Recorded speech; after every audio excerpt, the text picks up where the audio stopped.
Nase boss wanjye wahaguka twavugana sari ikibazo.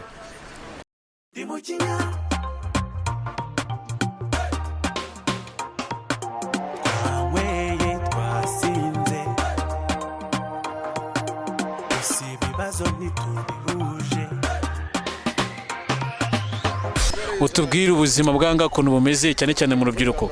Tubasanze hano mungana gutya ariko twe turi benshi cyane mana ridukorera hano. Muri benshi mukorera hano.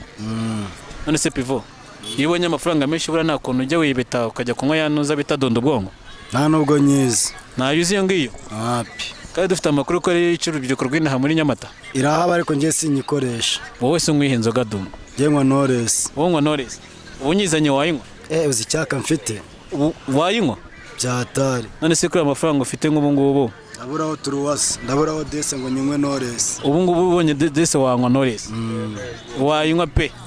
Aha ngaha mumfotora se. Bitwaye iki se? This is Zox TV Rwanda. Stay in touch.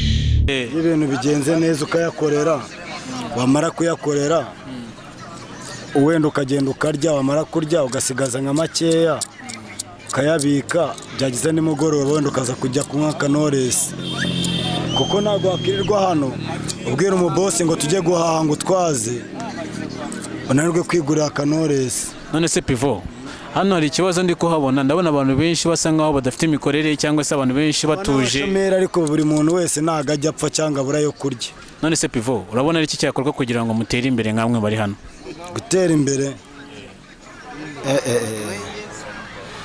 birakaze. None se Pivo, nk'urugero nk'ikibazo kimwe ndi kubaza, ntago hari amakoperative abaho atuma abantu bifasha bakabasha gutera imbere, inguzanyo ibi cyane ntago bihaba?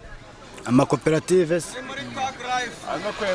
koperative nyine ubwo no kuvuga ngo natwe turayifite. Koperative murayifite?